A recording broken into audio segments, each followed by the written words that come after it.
Fala pessoal, bom dia. Hoje é dia 19 de fevereiro, sexta-feira. A gente está começando mais uma reunião matinal. A gente vai comentar aqui dos principais destaques no Brasil e também lá fora, comentar um pouquinho das notícias.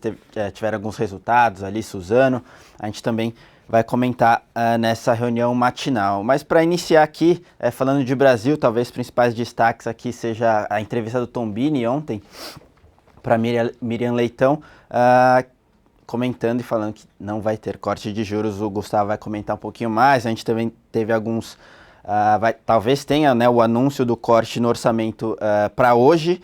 Saiu PNAD contínua e também o S&P comentando que pode rebaixar de novo o Brasil. Isso aí é um pouco do reflexo daquele outlook negativo que veio junto com o rebaixamento. Mas para falar um pouquinho mais disso, vou chamar agora o Gustavo Cruz. Bom dia, Gustavo. Fala, Kim. Bom dia, pessoal. Finalizando aqui essa semana, última reunião matinal e muitos destaques domésticos. Um único destaque internacional, a gente traz a inflação da Alemanha para vocês. Como todos os indicadores de inflação da zona do euro, esse também não veio positivo e continuou com aquele alerta para desinflação na região. Então, a inflação de preços ao produtor da Alemanha teve queda na comparação mensal em janeiro de 0,7%, acima do 0,3% de queda aguardado pelo mercado, e na comparação anual a queda foi de 2,4%, acima dos 2%, então bota mais peso ainda sobre o Banco Central Europeu, para mais estímulos, reforçando bastante o que tem acontecido por lá. Então a inflação da região bem crítica. Ontem a gente teve a capa da Economist. Banco, tá tudo certo, produção? O que o Banco Centrais das regiões poderiam fazer para tentar ajudar a economia, tentar estimular mais a inflação? E já estão tentando pensar em novas alternativas porque está bem difícil. O programa, que já está completando mais de um ano, ainda está com bastante dificuldade de levar a inflação para a meta no longo prazo. Indo para a parte doméstica agora, sim, vários destaques. A gente teve a S&P, mesmo rebaixando 2 vezes em 5 meses, a Lisa, diretora da S&P, falou que não foi o cenário externo que provocou o rebaixamento, que foi muito mais a política doméstica da região. Falta de ações, está sentindo que o Brasil está bem mais descompromissado com o quadro fiscal, mesmo ele se deteriorando cada vez mais, e isso foi o que provocou e não descartou novos rebaixamentos ainda em 2016. Então ficar bastante atento, porque a situação fiscal não está se resolvendo, e as agências de rating estão observando isso, estão vendo que o governo não está caminhando para isso, está caminhando justamente para relaxar mais. Então podemos ter mais rebaixamentos esse ano. Um outro ponto foi a entrevista do Alexandre Tombini, presidente do Banco Central, no programa da Miriam Leitão, lá no canal Globo News, e ele falou bastante sobre inflação, bastante sobre os próximos passos do Banco Central. Com certeza o que vai ocupar as principais manchetes foi a fala dele sobre o quadro inflacionário não permite distensão monetária. Frases e palavras dele, ou seja, o Tombini tirando qualquer possibilidade de corte de juros no curto prazo, falando que a inflação está muito alta para trazer qualquer desinflação agora na região, qualquer corte de juros no curto prazo. Ele também falou bastante sobre o quadro internacional, como ele piorou bastante nas primeiras semanas de janeiro, que não estava esperando isso, que os principais bancos centrais do mundo também não estavam esperando, e que ele citou que o Brasil foi pioneiro em mudar a sua perspectiva de ação, com base no cenário que estava acontecendo e que os outros bancos centrais, ele citou o Banco Central japonês, que agora foi para taxas de juros negativas, falando que eles também estão fazendo, então não viu nada demais na ação deles, se eles tinham sinalizado uma possível alta e depois voltaram atrás para manutenção devido ao cenário externo. E também, claro que ele teve que responder sobre a polêmica, se teve interferência ou não do governo, e falou que não teve interferência nenhuma. Tombini negou qualquer interferência política nas decisões do Banco Central. Por último, ele falou que acredita numa desinflação de 3 a mais pontos percentuais no ano. Disse que só nesse primeiro semestre ele acha que vai ter uma desinflação de 2 pontos. Então, fica bem atento aos dados de inflação e os próximos passos do Banco Central. Por último, antes de devolver para o Kim, a gente deve ter mesmo o anúncio do corte de 24 bi. A junta orçamentária se reuniu ontem bastante à tarde. O Jacques Wagner, Valdir Simão, o ministro da Fazenda, Nelson Barbosa, que embarca hoje para o G20, e eles devem ficar em 24 bi, bem aquém do que era necessário realmente para atingir o superávit de 0,5%, e caminhando bem mais para a proposta de banda fiscal do Nelson Barbosa. Aí sim, esse 24 bi se encaixa, permitindo um déficit no fiscal esse ano.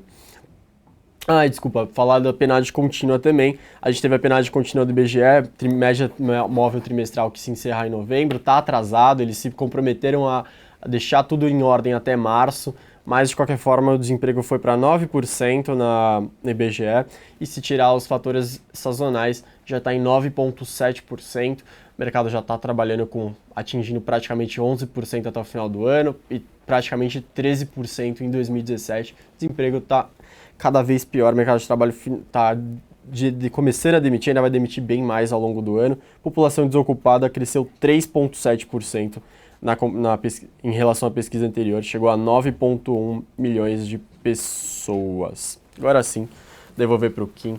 Infelizmente, o mercado de trabalho piorando ainda mais. Com você.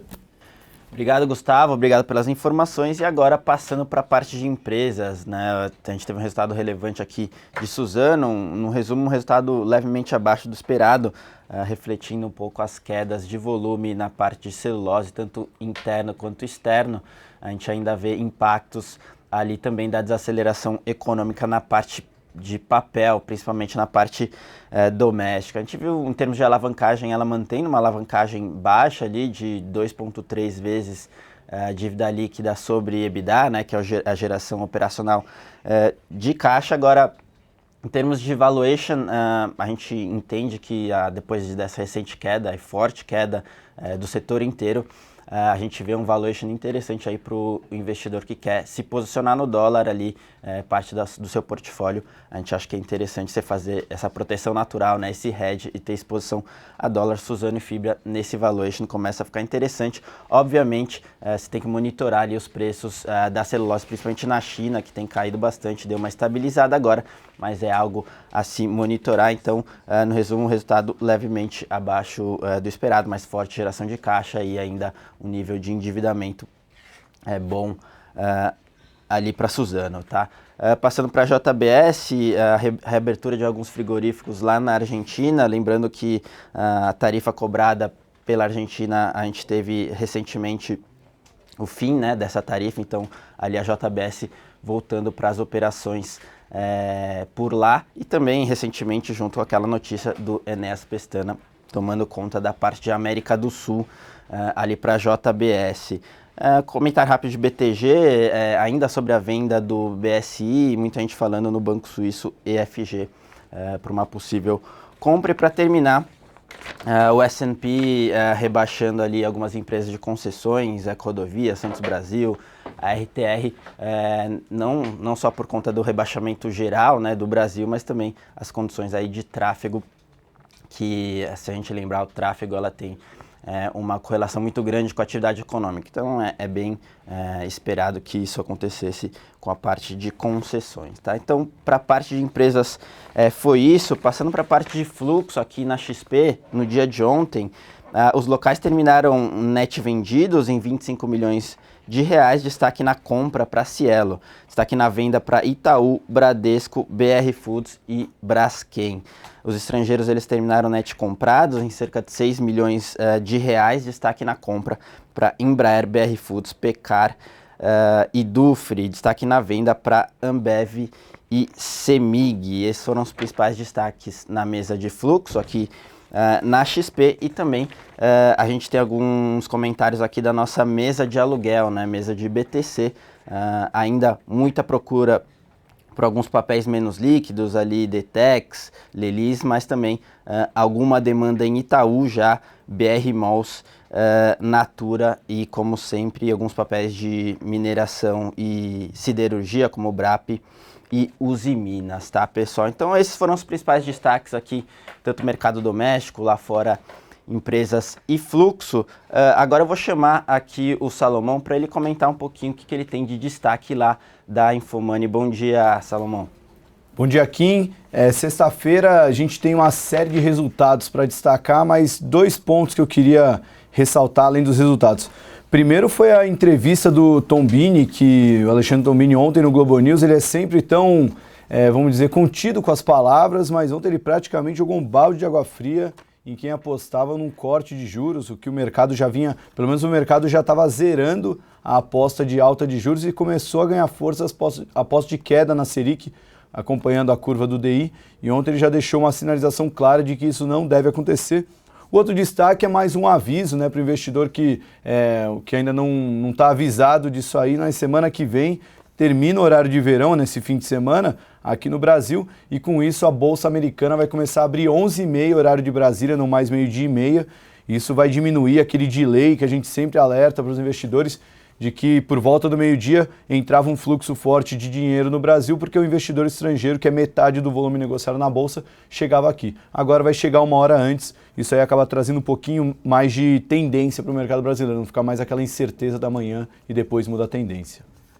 Bons destaques ali, só voltando na questão do Tombini, realmente uma questão bem relevante, né? Todo mundo ali, depois daquele comunicado que o pessoal esperava, né? Se a gente der um passo atrás, altas ali na taxa Selic, aí ele fez aquele comunicado, a curva arrefeceu, mas de fato é uma informação bem importante.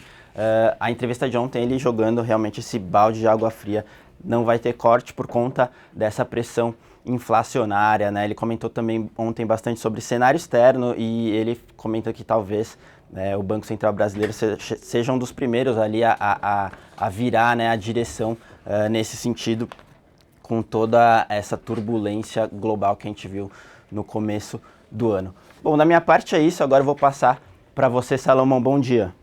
Obrigado, Kim. Bom, toda a repercussão da série de balanços que saíram e também a expectativa do corte de orçamento do Brasil você vê agora no InfoMoney na Bolsa. Roda a vinheta.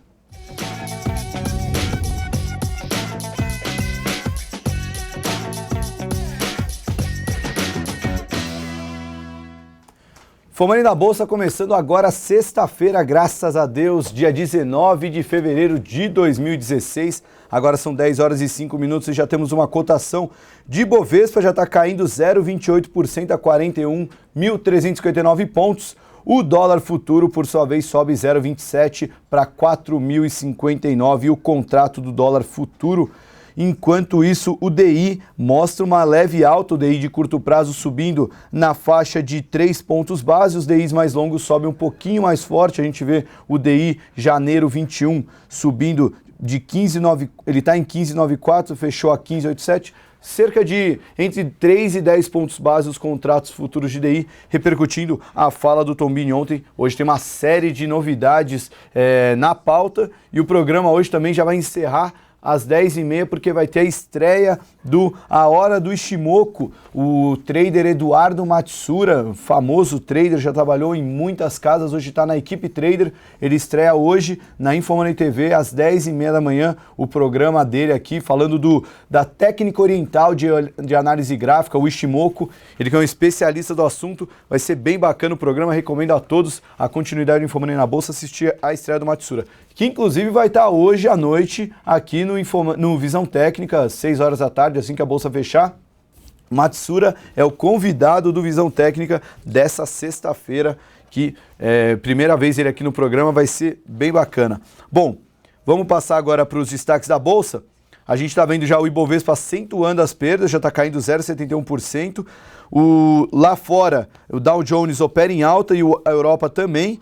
A Ásia, todos subiram, menos Xangai, e o petróleo segue em alta, mesmo com as notícias não muito favoráveis sobre a commodity, o ouro negro. Vamos ver se a cotação, vou pegar uma cotação mais atualizada, que o petróleo ele sempre dá um susto.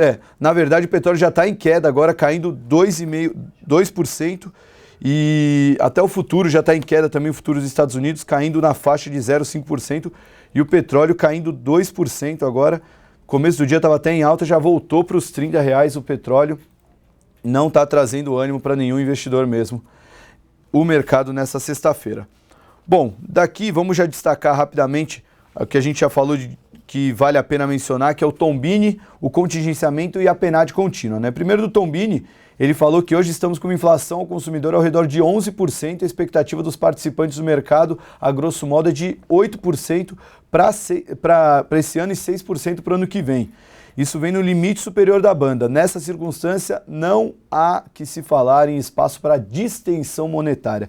Distensão monetária foi o termo usado pelo Alexandre Tombini na entrevista com a Miriam Leitão ontem, para deixar claro que não há motivo para mudar a trajetória de juros agora, porque a inflação ainda não está num nível confortável bastante para a gente começar a pensar em corte de juros. Ainda sobre o Brasil, o contingenciamento deve ser de 24 bilhões, deve ser anunciado hoje. O orçamento de 2016, informações da Bloomberg que ouviram fontes da equipe econômica, o governo decidiu antecipar o anúncio que seria feito em março, após o novo rebaixamento da S&P anunciado na tarde de quarta-feira. Dois destaques sobre isso: o corte é bem menor do que era esperado anteriormente e também fala-se muito da meta da banda fiscal, né, que já pode ficar até num déficit de 1%, ou seja, se a gente tinha uma meta de superávit de 0,5% do PIB, agora a gente pode ter uma meta de 1% de déficit do PIB, isso respeitando a banda fiscal do governo brasileiro. Ainda por aqui teve a PNAD contínua, que o Kim já comentou também, né? O divulgado pelo IBGE mostrou que no trimestre, em novembro, teve uma estabilidade no desemprego, mantendo-se em 9% em relação ao que tinha sido visto em outubro. Para finalizar a pauta, o horário de verão termina no Brasil. Com isso, a Bolsa dos Estados Unidos, que abria meio-dia e meia, horário de Brasília, vai começar a abrir 11h30. Isso é fundamental para o investidor, porque mais de 50% do volume negociado da Bolsa é de capital estrangeiro, volume negociado em ações, né? É de capital estrangeiro, e o estrangeiro vai acabar entrando mais cedo no mercado brasileiro com essa mudança de horário.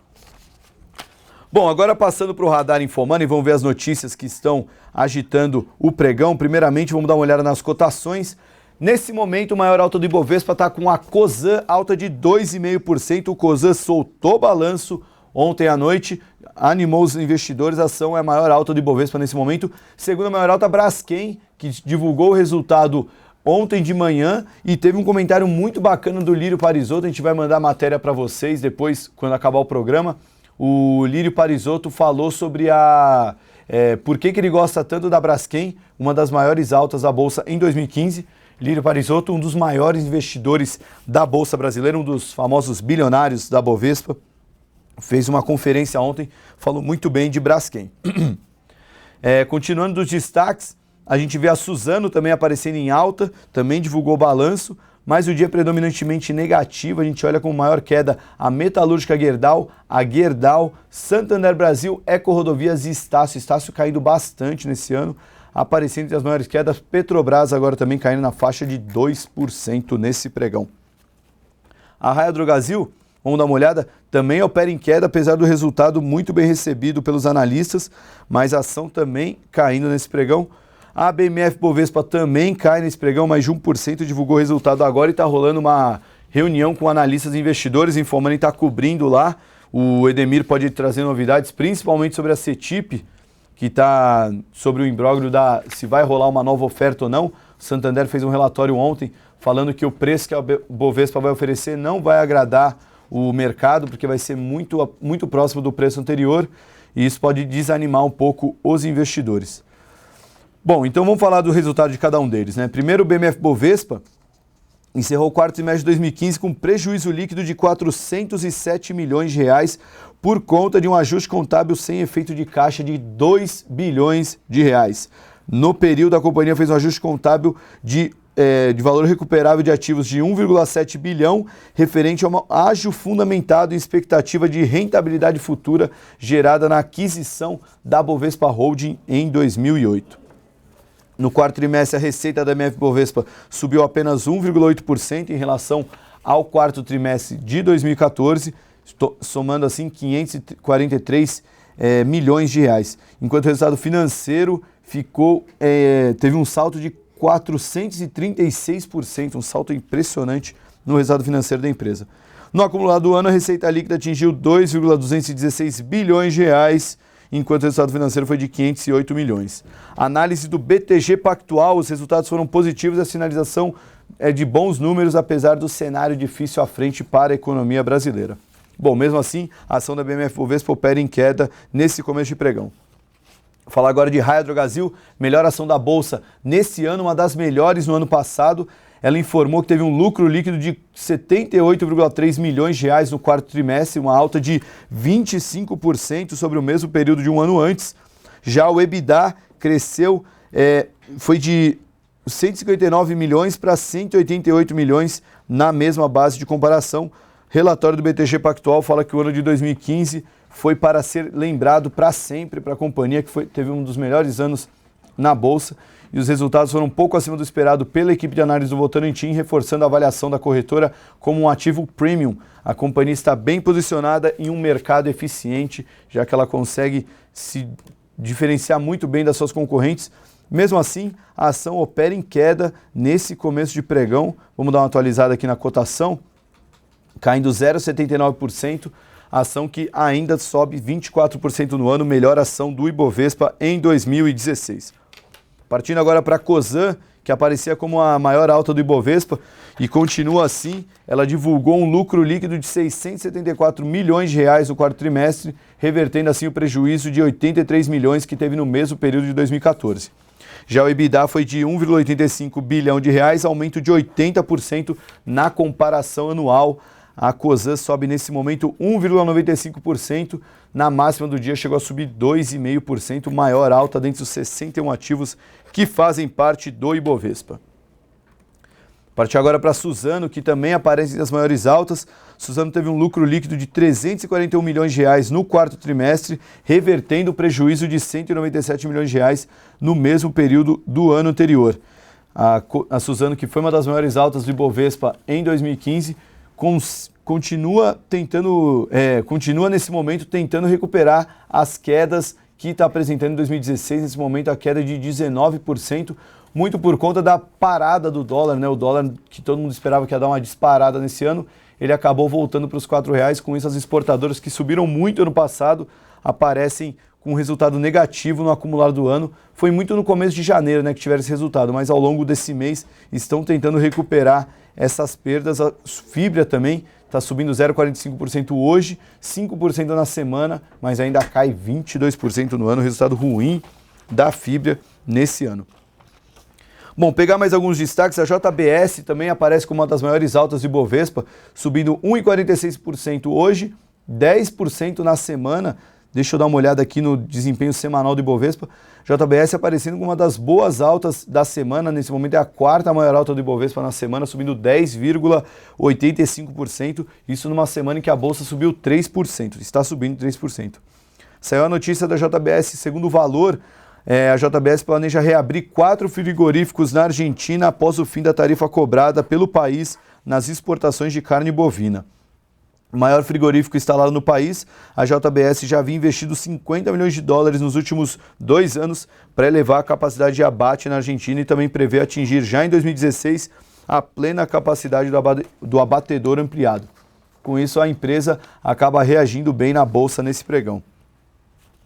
Uma ação que eu queria mencionar também é a Itaúsa, está caindo 1% hoje, mas a empresa holding que detém participação no Itaú divulgou um lucro líquido de 8,87 bilhões de reais em 2015. Além disso, o Conselho de Administração da empresa aprovou um dividendo de 0,0755 centavo por ação, praticamente, e um juro sobre capital próprio de 0,09, né? Somando os dois, dá um dividendo aí na faixa de 16 centavos por ação, que acaba sendo um dividendo interessante para uma ação que está cotada agora a R$ 6,00, R$ 6,50 por aí na Bolsa de Valores. Isso dá um belo yield e, além disso, a empresa anunciou uma bonificação na razão de 10%, né? Para quem não sabe o que é uma bonificação, a empresa, ao invés de pagar dividendo, ela paga em ações, né? Então, uma bonificação de 10% é para cada 10 ações que você tem da Itaúsa, você vai ganhar uma nova. A bonificação que a empresa também aprovou. Isso tudo vai ser discutido em reunião marcada para o dia 29 de abril desse ano. Bom, vamos pegar mais um destaque. Eu gostei desse aqui, vou falar também de direcional. A Bradesco BBI elevou a recomendação de direcional e, pasmem, PDG também. PDG teve a recomendação elevada pelo Bradesco BBI. PDG, que é uma das imobiliárias que mais evitadas do mercado. O Bradesco começou a ver com bons olhos e já tirou a recomendação de venda do papel. E agora o papel já ganha uma recomendação neutra. Vamos lembrar que a PDG teve uma uma disparada muito forte desde o final de janeiro até aqui. O papel estava valendo centavos, fez o grupamento e também teve uma bela disparada. Direcional, a recomendação é de compra, PDG, a recomendação é neutra. Hoje a PDG cai 5%, a notícia não foi suficiente para animar os investidores, mas a direcional sobe 0,51%. Enquanto isso, a Ezetec, que é a queridinha dos investidores no setor imobiliário, foi rebaixada pelo Bradesco para neutra. E a Iven foi rebaixada para underperform. No pregão de hoje, a Ezetec cai 0,46% e a Iven 0,66%. Bom, o Bradesco ainda fala que direcional e MRV são as top picks dele no setor. A MRV cai hoje, bom, a direcional é a única que está subindo, um relatório interessante do Bradesco BBI, mudando um pouco o consenso sobre o setor imobiliário. Para terminar aqui, vamos falar de Petrobras, né? Não podia deixar de ser Petrobras sempre no destaque. O presidente da Bolívia, Evo Morales, pode ajudar a Petrobras a retomar as obras da unidade de fertilizantes, que a estatal estava construindo em Três Lagoas e que já consumiu 3 bilhões de reais, segundo informa o Selmo Góes na coluna dele no O Globo. Para atrair um parceiro privado capaz de realizar investimentos necessários à conclusão da fábrica, a Petrobras negocia entrada na sociedade da estatal Yacimientos Petrolíferos Fiscales Bolivianos. Assim, garante que não vai faltar gás. No pregão de hoje, Petrobras caiu 1,5%, acompanhando a queda do petróleo. A Vale também, que é uma das maiores altas nos últimos 30 dias na Bolsa, também cai hoje, assim como os bancos. Com Petro, Vale e bancos caindo no pregão, é difícil o Ibovespa se manter em alta. Para ajudar ainda, Ambev cai 0,71, outro peso pesado da Bolsa, e Cielo cai 0,6. É o dia predominantemente negativo. Vamos ver como é que vai ser quando abrirem as bolsas americanas. Lembrando que hoje tem indicador importante nos Estados Unidos, vai sair dados de preço. Lembrando que tanto o índice de inflação como de desemprego são os que estão guiando a política monetária nos Estados Unidos. Então isso pode trazer alguma novidade para o investidor sobre taxa de juros nos Estados Unidos. Bom, para terminar o programa, eu vou mandar aí no chat para vocês a entrevista que eu republiquei ontem no Infomoney, que eu fiz com o Alisson Correia, o Felipe Freitas e o André Antunes, falando sobre tape reading. São os segredos e as mentiras sobre tape reading, contada por 3 investidores que vivem disso, que operam usando tape reading. E a notícia cai bem numa semana como essa, porque amanhã vai ter um curso aqui o Kleber, o Alisson e o Danilo, todos da XP Investimentos, vão dar um curso online sobre tape reading, então ainda tem oportunidade de quem quer se inscrever, conhecer mais esse mercado. O curso vai ser nesse fim de semana e também tem aula na segunda-feira. No link da matéria já tem o link do curso também para quem estiver interessado. E ainda hoje, 10h30 da manhã, vai ter agora a estreia do programa do Matsura no Infomoney TV, a hora do Shimoku. E 6 da tarde o Matsura também vai estar no Visão Técnica, hoje ao vivo, para falar de mercado e o que esperar na semana que vem. Eu me despeço aqui, tenham todos um bom pregão. Para quem eu vejo no Visão Técnica, a gente se vê às 6 horas, se não, bom fim de semana e até semana que vem com mais um Infomoney na Bolsa. Até lá!